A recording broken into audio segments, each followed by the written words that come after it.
السلام عليكم. قبل ما نحكيو على حنبال المجبري والمستوى الكبير اللي قدمه مع فريقه ضد ساوثامبتون في كأس انجلترا، وقبل ما نحكيو على مردود لاعبين الدوليين مع انديتهم في الدوريات الاوروبيه، باش نفتحوا قوس صغير، وظهر لي القوس هذايا في كل حلقه باش نفتحوه. توا ربي فرج عليه وديع الجري، على خاطر ما ثماش جمعيه بين قوسين الكبارات وراه، وما ثماش قاعده جماهيريه كبيره وراه. عادي جدا نحشوا له ساقين، نعفسوه، نقولوا فيه اللي ما يتقالش، امر عادي جدا ما يحاسبنا مثلا حتى حد من الجماهير عليه الحفصي. كيف ما ثماش قاعده جماهيريه كبيره. تصور هو قدم الترشح نتاعو، وتصور هو فاز برئاسه الجامعه التونسيه، على خاطر ما ثماش وراه جمعيه بين الكبارات. عادي عليه الحفصي، نعفسوا فيه، ننزلوا عليه، حتى لو كان نحبوا نقردوها امر عادي جدا، ما يسبنا حتى حد على خاطر ما ثماش وراه قاعده جماهيريه. اما انه يكون ثم مسؤول وراه جمعيه كبيره، نسكتوا، ما عادش نتكلموا، نشوفوا العوج ويلزمنا نسكروا فهمنا. راهو ما نمشيوش بالبرانسيب هذايا. لو كان جينا نمشيو بيه رانا مشينا بيه مع لاعبين المزدوجين الجنسيه اللي ما ثم حتى حد وراهم وما ثم حتى حد يدافع عليهم، لكن الحمد لله دافعنا عليهم وبشراسه، وقبل حتى الملاعبيه المحليين على خاطرهم يستحقوا. الملاعبيه المحليين اللي وراهم قاعده جماهيريه كبيره برشا، يعني كي نسبقوا دفاعنا على اللاعب المزدوج الجنسيه على اللاعب المحلي، نورمالمون نتعرضوا للشتم ونتعرضوا للسب، ومع هذا ما عم بالنا بحتى شيء، وقعدنا في البرانسيب نتاعنا وقعدنا ندافعوا على الملاعبيه هذوما اللي ما وراهم حتى حد. دعني زايد الحديث، راهو باش نقعدوا في نفس البرانسيب وباش نقعدوا بنفس الطريقه نخدموا، ما هو باش يتغير حتى شيء. بالله تو يقول القائل، تصور انت حسين جنيح ما هو شكون حط زياد الجزيري كمدير رياضي. ينجح مثال زياد الجزيري في الملفات الستة اللي يستناوا فيه، ينجح في 3 ولا ينجح في 4. المنتخب في كأس افريقيا يوصل للديمي فينال ويخرج حتى كاتريام بلاس، ما ثم حتى مش يترشح لكأس العالم. وبما انه سهل اكثر التأهل للدور الثاني على خاطر منتخبات زادت اكثر، ولا ثم افضل ثالث يترشح ويترشح للدور الثاني. تتصور انت باش نهاجموا حسين جنيح وباش نقول بيه وعليه يا ودي نظيف ولا مسخ، هذه حاجه تخصه. اما انه نجح مع المنتخب ما نجم كان نحكي عن النجاح نتاعو، فشل مع المنتخب ما نجم كان نحكي على الفشل نتاعو. يقول القائل هي قلتها واحده، كنت يستناهم حتى يكشي اللي يبداو يخدموا وبعد يحكم عليهم. لهنا يقولوا لك علاش نقعدوا نستناو فيهم حتى يكشي يخدموا، هما اصلا نعرفوهم كيفاش يخدموا ونعرفوهم وقت اللي هما خدموا وشنية اللي باش يتغير. من الاول باينه الحكايه، من الاول نتاع الخدمه نتاعهم تعرف النتيجه نتاعهم، واللي هي باش تكون نتيجه فاشله ولا ايام بيناتنا. يعني انت تتصورني انا النجم الرياضي الساحلي عندك مشكله مع الساحل، عندك مشكله مع النجم الساحلي، يا اخي بالك الملاعبيه نتاع الكلوب افريكانا في المنتخب ندافع عليهم. تي ايه مالك مازال عيطولوا، مازال يدي مازال ما لعبش، مازال ما حطش ساقي في التيران في الحشيش، حشيتهم له ساقي ما يستحقش. وكلامي صحيح، طلع السيد ما يستحقش. من النادي الافريقي الوحيد اللي دفعت عليه شويه هكا وقت اللي حمدي العبيدي فركح ملول شويه وقلنا والله يستحق باش تقدم له دعوه، على خاطر ما ثماش هداف وبونطه صحيحه في المنتخب الفتره الحاليه. فالترجي الرياضي التونسي امان الله مميش، وليت نخصص له في حلقه والله، حتى انه ثم من جماهير الترجي الرياضي يا معلم يقول لك الماتش مازال ما وفاش، وانت عملت له طاوله وكراسي وهبط له حلقه كامله والماتش مازال ما وفاش. ذبحته مسكين السيد، دفعت عليه من الاول، دفعت عليه، تمادت الله غالب عليه وعليه، يلزمني نعطيه حقه ويلزمني نعطيه شربه. لذا رانا ما بحول الله لا يهمنا لا في النادي الافريقي ولا الترجي ولا الاتوال. الهدف نتاعنا الاول هو مصلحه المنتخب، والقوس اكيد باش نزيدوا نعاودوا نفتحوها مره اخرى. نرجعوا الحنبال المجبري والمقابله الكبيره،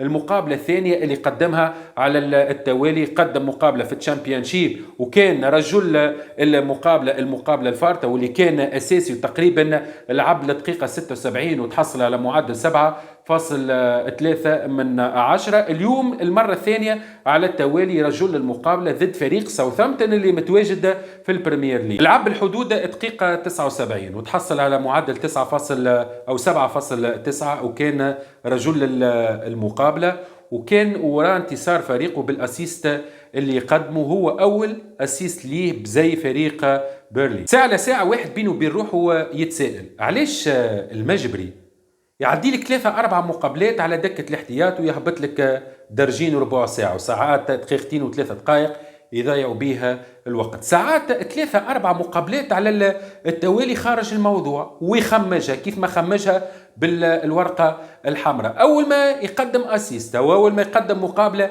كبيرة الدنيا تتقلب، يندرا كاكسبسيونيل حنبال المجبري، يندرا إلى حد الآن ثم مازال شكون يدافع عليه وهو ما يستحقش، وذاك علاش ديما يظهر في الصورة أكيد لا. لكن حنبال المجبري على خاطره لاعب ملاعبي هو، يعني ما يعني ريت الملاعبيه الاخرين اللي عادنا مثلا انس الحاج محمد لاعب بارما الايطالي سجل هدف خارق العاده، حكينا عليه شويه وفي الموضوع نستناو فيه اكيد، مش معناه في الموضوع مشي على روحه. بقيه الملاعبيه يلزم 4-5-6 مقابلات على التوالي يقدموا في اداء ممتاز ويسجلوا في اهداف على غرار عليه يوسف كيف الياس العاشوري باش نوصلوا يجبدوا انظارنا ونوصلوا نحكيوا عليهم كجماهير المنتخب بالطبيعه مش كالعبد. لكن حنا بعد من مقابله واحده الدنيا الكل تتقلب، لانه صراحه عنده من الامكانيات انه قادر يكون من افضل الملاعبيه اللي مروا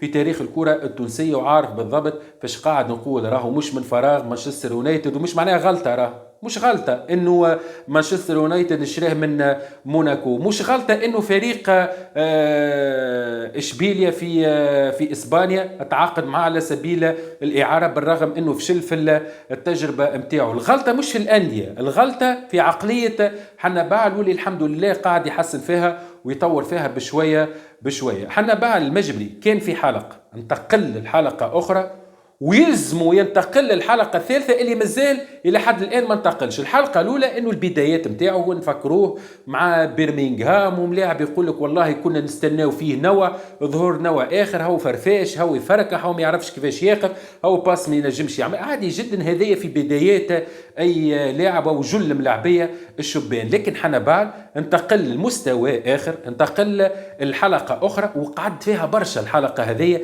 إنه اللاعب عرف ولا يعرف دفاعيا كيفاش يقف، لاعب يعرف يفك الكرة متاعه، لاعب يعرف يبلاسي روحه، لاعب يعطيك تمريرات. لكن في الثلث الاخراني متاع الملعب الادفرسير ما تلقاش حنبال في الصورة، باش تلقاه يلزم ينتقل حلقة أخرى، وباش ينتقل الحلقة أخرى يلزم يبدل من الكومبورتمون متاعه، وقاعد يحاول على خاطر المشكلة في حنبال انه هاو مرة ضرب ملاعبي، هاو مرة خذا الصفرة وبعدها صفرة أخرى والصفرة الثالثة تروازيما فيرتيسمون والمقابلة اللي بعدها ملعبش، هاو عدلك مقابلة باهية والثانية باهية ويخمجها في الثالثة أكيك معناه بيتمو أكيك يخمجها في الثالثة وفسخ وعاود ابني من الأول وجديد. هذه اللي ما خلاش حنبال ينتقل المستوى الثالث. اللاعب حاليا وصل له عمره 22 سنة، يعني ما عادش صغير، يعني لاعب ولا يتحاسب، وهو بدا يحس بالشيء هذا ويحاول وقاعد يتصلح، ولو انه راهو مازال ما تصلحش باش نكونوا واضحين نحكي على الكومبورتمون نتاعو مازال ما تصلحش 100%. مش معناها قدمت زوز مقابلات ممتازين ولا 3 ولا حتى 4 تولي تعمل اللي تحب عليه على خاطرك ظهرت في الصورة، لا يلزمك تكمل على المنوال هذاك باش توصل للي يلزم توصل له، على خاطر مش هذا المستوى متاعك ومش هذا الباليه متاعك. المستوى متاعك انك ترجع للبريمير ليج وانك تبرز في البريمير ليج وقادر، بدليل انك اليوم لعبت ضد ساوثامبتون، صحيح فريق متواجد في الدرجة او في المرتبة الاخيرة في البريمير ليج لكن متواجد في البريمير ليج، وقدمت قدامه مقابلة كبيرة وكنت افضل لاعب على ارضية الميدان دفاعيا، ولو انه راهو اليوم شفناه لعب في مركز كلاسيكي، لعب 6 عكس المقابلات الفارتين هذيك، علاش شفناه فكاك اكثر منه. ممكن في الشوط الثاني حنبال قدم القدام اكثر، وهذا اللي مازال ينقص حنبال الى حد الان. اموره واضحه، قادر في الامور واضحه هذيا، في النقاط اللي اموره واضحه فيهم يلزم يزيد يتطور اكثر، لكن ثم بعض النقاط اللي يلزم يوصل لهم حنبال وهما ال 16 متر 50 حنبال اللي يلزموا يظهر في المنطقة هذيك، على خاطر هذيك المنطقة متاع البروز واللي تخليك متواجد في الصورة. نعاود نقولوها مرة أخرى، برافو حنبال، قدمت مقابلة كبيرة. المقابلة الثانية على التوالي، ما يلزمكش تفسخ وتعاود من الاول جديد، يلزمك تكمل تبني على الشيء اللي قاعد تعمل فيه، لا قدر الله باك تكاية تعملها وكذا، راهو باش ترجع ليك بالسلب. يرحم والدين والديك، كنا نحبوك ندافعوا عليك، نستناو فيك في المنتخب، نستناو فيك باش تقدم إضافة كبيرة في المنتخب. لذا كمل اخدم على روحك وبحول الله ما ثم كان الخير. حلقتنا اليوم وفات في ختام الحلقة. البياري متبقى كي باش نقول لكم تحية تونس، تعيش تونس، كلنا تونس، وسلام.